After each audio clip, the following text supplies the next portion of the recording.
आपके William Lee Warner, ये कौन है? ये अंग्रेज इतिहासकार, ये विलियम है, ये ली है और ये वार्नर है। ये कौन है बच्चों? विलियम ली वार्नर है।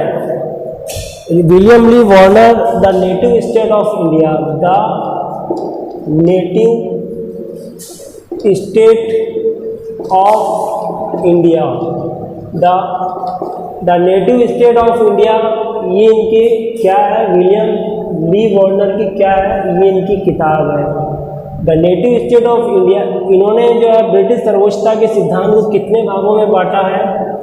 3 भागों में बांटा गया है। ये कॉम्पिटिशन में कई बार पूछ लिया जाता है बच्चों, पूछा गया ये प्रश्न है और वेरी वेरी इम्पोर्टेंट माना जाता है। ये वेरी वेरी इम्पोर्टेंट माना जाता है, वेरी वेरी इम्पोर्टेंट। ये यूनिवर्सिटी के एग्जाम में कई बार ये क्वेश्चन पूछा गया है, ब्रिटिश सर्वोच्चता का सिद्धांत क्या होता है? यहाँ ये देखो, the native state of India, native state of India, ये विलियम ली वार्नर की बुक है और book very very important question है। इन्होंने बताया 3 पॉलिसी बताइए। कितनी पॉलिसी बताइए बच्चों? 3 बताइए। पहली जो पॉलिसी है वो अपने अंदर घेरे की नीति। कौन सी नीति? घेरे की नीति। इसको क्या कहते हैं? रिंग फेंस नीति कहा जाता है, रिंग फेंस पॉलिसी कहा जाता है। ये अपने अंदर घेरे की नीति होती है, ये पहली नीति है। सेकंड नंबर क्या आएगा बच्चों? दूसरी नीति क्या है? अधीनस्थ पृथक्करण की नीति, अधीनस्थ पृथक्करण की नीति। ये कौन सी नीति है? ये अधीनस्थ पृथक्करण की नीति कहलाती है। तीसरा बिंदु क्या आएगा बच्चों?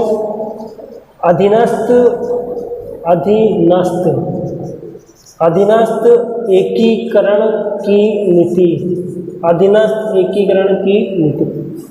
तो यहाँ क्या हो रहा है बच्चों? ये विलियम ली वार्नर जो है the native state of India, ये बुक लिखे होते हैं, the native state of India लिखे होते हैं, अपने अंदर घेरे की नीति। ये कौन सी नीति है? ये पहले नंबर की अपने अंदर घेरे की नीति, इसको रिंग फेंस पॉलिसी कहा जाता है, ये पहली नीति है। अधीनस्थ पृथक्करण की नीति, ये कौन सी नीति है बच्चों? ये दूसरी नीति है। और अधीनस्थ एकीकरण की नीति कौन सी है? ये तीसरी है। कितनी बताई बच्चों? मैंने यहाँ पे 3 नीतियाँ बताई। ये ब्रिटिश सर्वोच्चता का सिद्धांत है बच्चों। ब्रिटिश सर्वोच्चता का मतलब होता है, ब्रिटिश का मतलब अंग्रेज, और सर्वोच्चता का मतलब होता है सर्वोच्च शक्ति, परम शक्ति। कौन सी शक्ति बच्चों? सर्वोच्च शक्ति, परम शक्ति। यहाँ विलियम ली वार्नर है यहाँ पे। और नेटिव स्टेट ऑफ इंडिया, ये नेटिव स्टेट ऑफ इंडिया इनकी किताब का नाम है। और विलियम ली वार्नर क्या कह रहे हैं? ये कह रहे हैं कि अंग्रेजों ने देशी रियासतों के साथ कितनी नीतियाँ अपनाई होती हैं? ये 3 नीतियों का अपनाई होती है बच्चों। पहली नीति कौन सी अपनाई होती है? अपने घेरे के अंदर ही, यानी अहस्तक्षेप सीमित की नीति अपनाई थी। अहस्तक्षेप सीमित की नीति को अपनाए होते हैं, ये पहले नंबर। सेकंड नंबर कौन सी? अधीनस्थ पृथक्करण की नीति को अपनाया होता है, सेकंड नंबर। और अधीनस्थ एकीकरण की नीति कौन सी है? ये 3। तो कितनी नीतियाँ हैं बच्चों? यहाँ ये पहली नीति है, हस्तक्षेप सीमित नीति है, घेरे की नीति कहलाती है, इसको रिंग फेंस पॉलिसी भी कहा जाता है।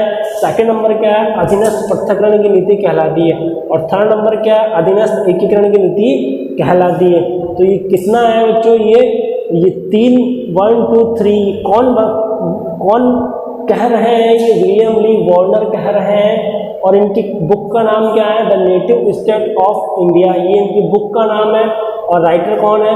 विलियम ली वार्नर है। आगे की घटनाओं को देखा जाएगा।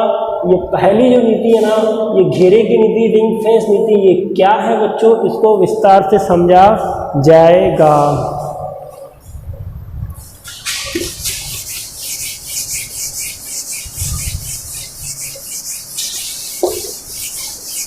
ये कौन सा टॉपिक चल रहा है बच्चों? ये ब्रिटिश सर्वोच्चता का सिद्धांत चल रहा है। ये कौन सा सिद्धांत चल रहा है? ब्रिटिश सर्वोच्चता का सिद्धांत चल रहा है।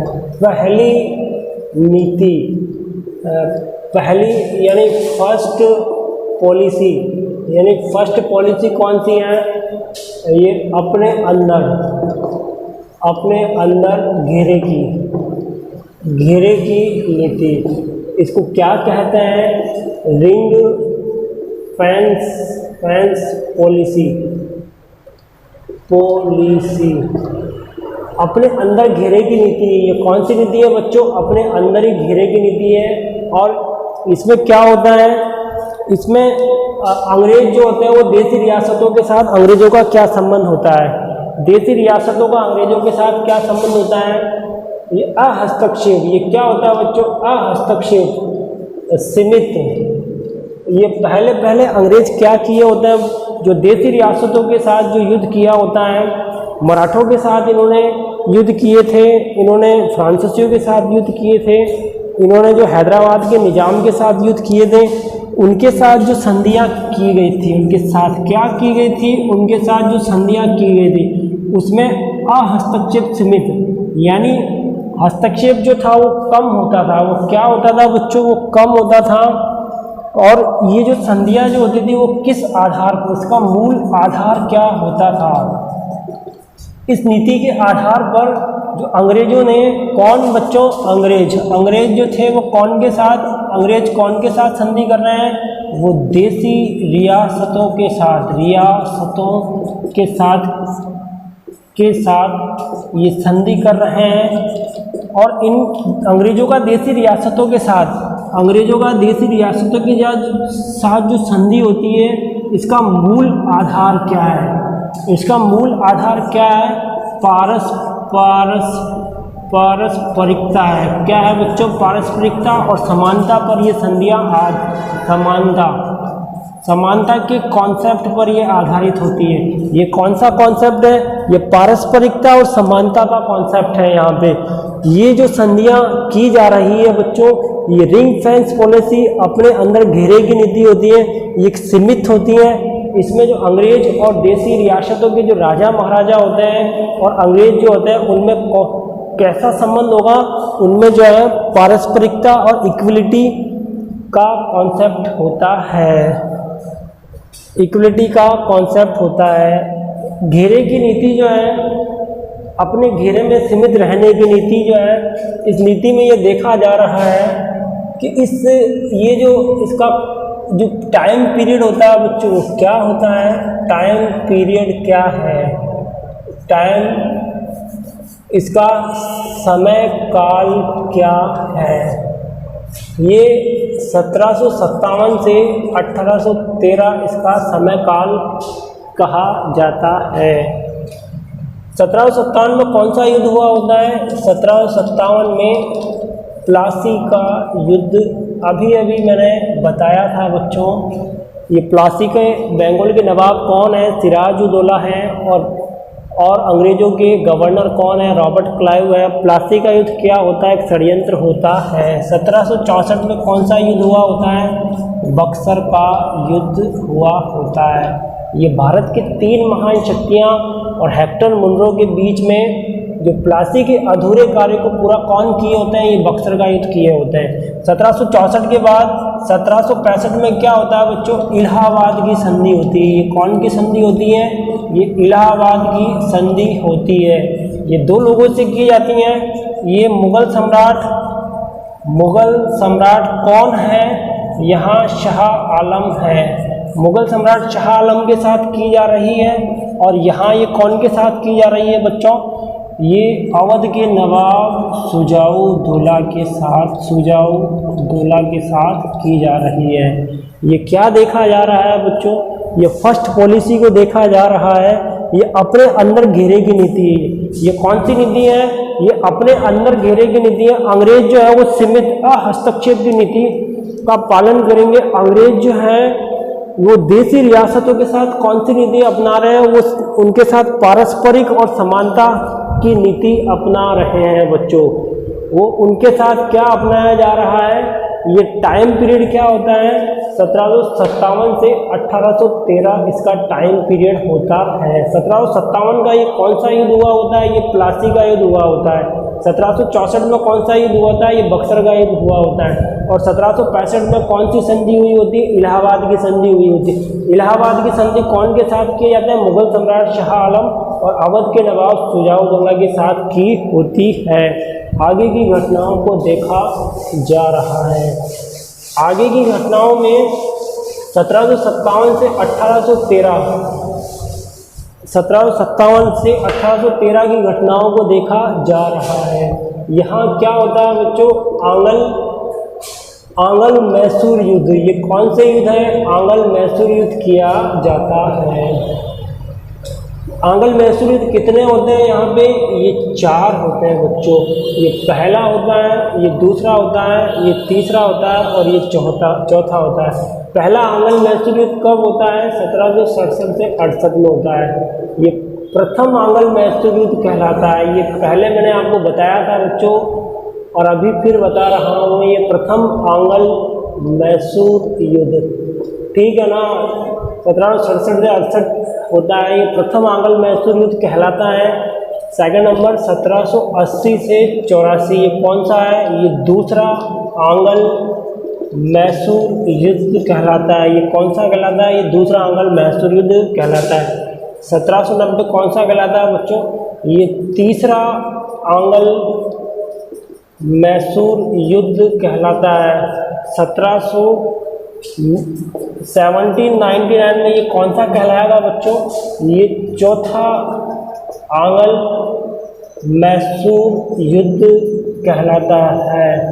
ये कितने हैं यहाँ पे? ये 4 युद्ध है बच्चों। ये पहला युद्ध है, ये दूसरा युद्ध है और ये तीसरा युद्ध है और ये चौथा युद्ध है। ये कौन से काल में होते हैं? ये फर्स्ट पॉलिसी पहली नीति कौन सी है? रिंग फेंस पॉलिसी में ये कितने युद्ध किए जा रहे हैं? यहाँ पे ये 4 युद्ध किए जा रहे हैं। ये पहले युद्ध के समय गवर्नर कौन था? पहले युद्ध के समय गवर्नर कौन होता है बच्चों? पहले युद्ध के समय कोई गवर्नर नहीं होता है। ये किसके? अंग्रेजों के सेनापति जो है, जो अंग्रेजों के जो कर्नल जो होते हैं, जो है वही क्या कर रहे हैं बच्चों? वो प्रथम आंगल मैसूर युद्ध किए होते हैं। और प्रथम आंगल मैसूर युद्ध में मैंने आपको बताया था बच्चों की प्रथम आंगल मैसूर युद्ध में क्या होता है? अंग्रेज जो थे वो पराजित होते हैं। अंग्रेजों की क्या पराजित होता है? हैदर अली क्या किए होते हैं?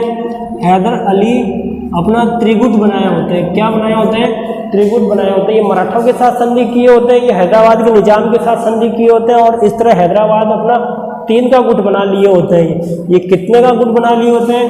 ये 3 का गुट बना लिए होते हैं। 3 का गुट, त्रिगुट कहलाता है। और कौन इसमें विजित होते हैं? हैदर अली इसमें विजित होता है। और पराजित कौन? अंग्रेजों की क्या होती है? यहाँ पराजय होती है। दूसरे आंगल मैसूर युद्ध के समय कौन थे? यहाँ वॉरेन हेस्टिंग्स थे। कौन है बच्चों? ये वॉरेन हेस्टिंग्स हैं।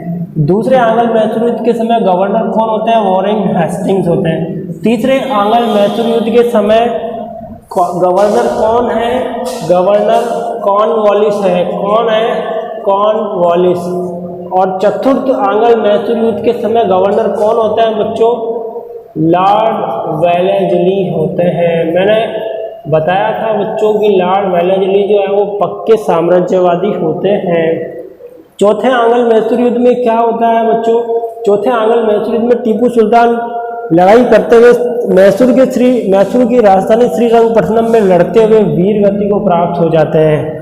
और यहाँ चौथा आंगल मैसूर युद्ध में विजयश्री की माला कौन को मिलती है? वो लॉर्ड वेलेस्ली को प्राप्त होती है। ये यहाँ first policy ring fence policy को देखा जा रहा है। ये पहला नंबर है, ये दूसरा नंबर है और ये तीसरा नंबर है और ये चौथा नंबर है। पहला नंबर कौन है? 1767 और 68 में कौन सा युद्ध हुआ होता है? ये प्रथम आंगल मैसूर युद्ध हुआ होता है। प्रथम आंगल मैसूर युद्ध के कौन है गवर्नर बच्चों?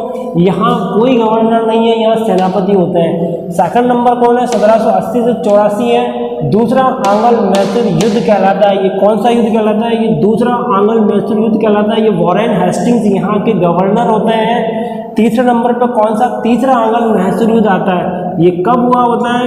ये 1790 में हुआ था। यहाँ तीसरे आंग्ल मैसूर युद्ध के समय गवर्नर कौन होते हैं, ये कॉर्नवालिस होते हैं। और 1790 में 1799 में 1799 में चौथा आंग्ल मैसूर युद्ध हुआ था, गवर्नर कौन थे, लॉर्ड वेलेस्ली थे। ये क्या देखा जा रहा है बच्चों, ये ब्रिटिश सर्वोच्चता के सिद्धांत को देखा जा रहा है। ये कौन के साथ संबंधों को देखा जा रहा है, ये देशी राज्यों के साथ संबंधों को देखा जा रहा है। ये कौन से नंबर का है, ये फर्स्ट पॉलिसी है। और ये क्या कहलाती है, फर्स्ट पॉलिसी 1757 से 1857 की जो फर्स्ट पॉलिसी है वो 1813, ये पॉलिसी क्या कहलाती है, ये रिंग फेंस पॉलिसी कहलाती है। रिंग फेंस पॉलिसी में अब क्या देखा जाएगा, मराठा आंग्ल मराठा युद्ध। आंग्ल मराठा युद्ध कितने बताए थे बच्चों, मैंने आपको 3 बताए थे। कितने बताए थे, पहला बताया था, दूसरा बताया था और तीसरा बताया था। पहला कब शुरू होता है, 1772 से 1782, ये पहला आंग्ल मराठा युद्ध कहलाता है। ये कौन सा कहलाता है बच्चों, ये पहला आंग्ल मराठा युद्ध कहलाता है। ये कब शुरू होता है, ये 1772 में शुरू होता है और ये 1782 तक चलता है। पहले आंग्ल मराठा युद्ध में कितनी संधियां होती हैं, 4 संधियां होती है। पहली कौन सी संधि होती है, सूरत की संधि होती है। दूसरी संधि कौन सी होती है बच्चों, बड़गांव की संधि होती है।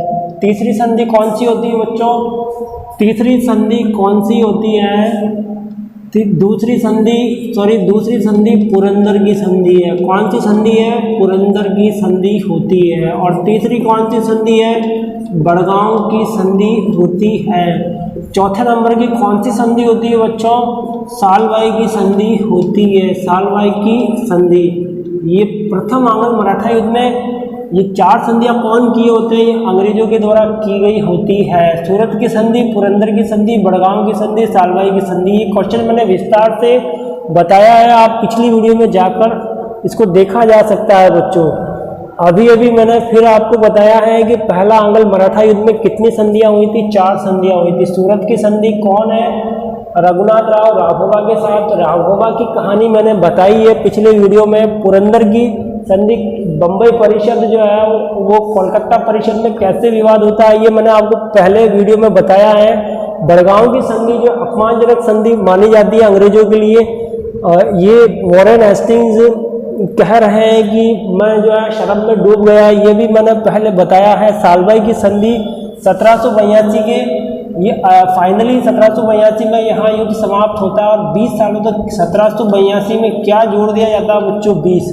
और ये 1802 के बाद कौन सा युद्ध शुरू हुआ होता है, दूसरा आंग्ल मराठा युद्ध शुरू हुआ होता है। दूसरा आंग्ल मराठा युद्ध, ये कौन सा युद्ध है बच्चों, दूसरा आंग्ल मराठा युद्ध कब शुरू होता है, 1803 से 1806 तक।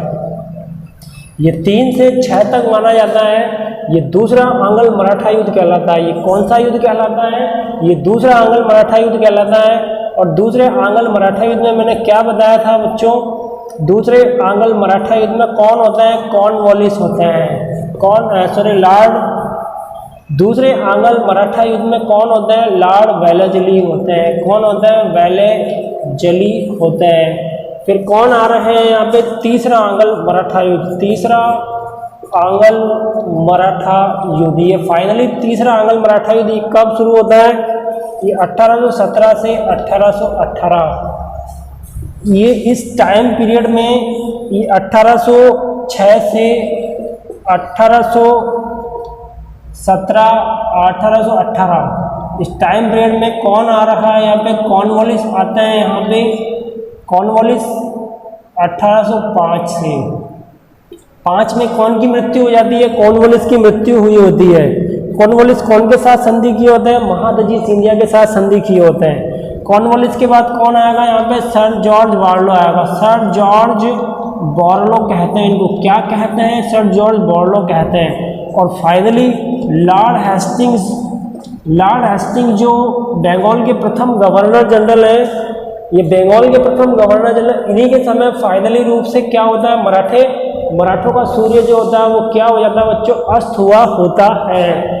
मराठों का सूर्य क्या हुआ होता है बच्चों, अस्त हुआ होता है। ये क्या देखा जा रहा है बच्चों, ये ब्रिटिश सर्वोच्चता के सिद्धांत को देखा जा रहा है। यहाँ हमने क्या देखा था, आंग्ल मैसूर युद्धों को देखा था।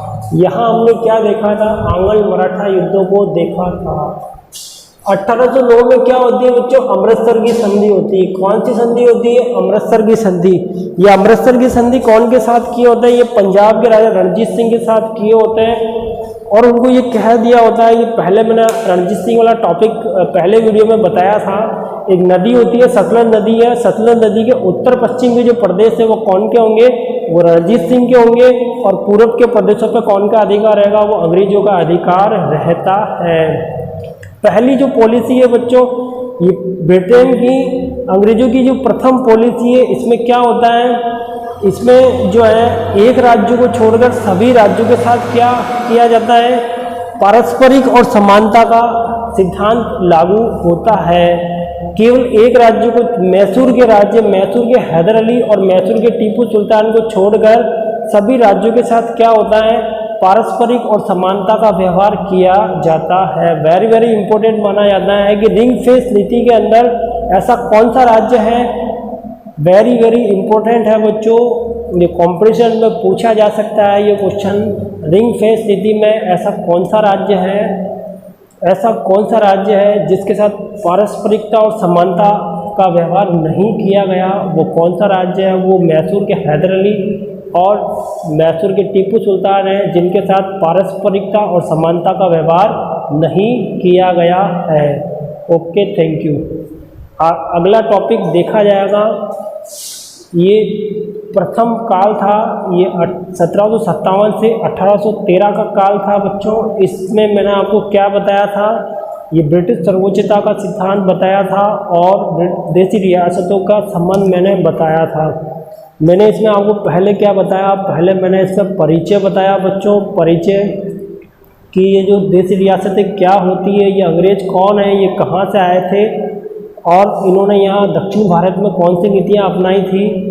फिर हमने ये देखा था के.एम. पणिकर आते हैं। पणिकर क्या कहते हैं, वो कहते हैं कि 3 प्रकार के राज्य होते हैं। पहले प्रकार के स्वतंत्र राज्य होते हैं, दूसरे प्रकार के राज्य जो होते हैं वो स्वतंत्र नहीं होते हैं, वो हम संधि किए होते हैं लेकिन स्वतंत्र नहीं होते हैं। और तीसरे प्रकार के कौन से राज्य, वो सनद वाले राज्य होते हैं। कौन से राज्य होते हैं, वो सनद वाले और दानपत्र वाले राज्य होते हैं। उसके बाद देशी राज्यों की उत्पत्ति के सिद्धांत को हमने देखा था। देशी राज्यों की उत्पत्ति के सिद्धांत को हमने देखा था। देशी राज्यों के उत्पत्ति में स्वतंत्रता के समय कितनी रियासतें होती है बच्चों, 562 रियासतें होती है। क्षेत्रफल कितना होता है, 7,15,208 वर्ग किलोमीटर क्षेत्रफल होता है।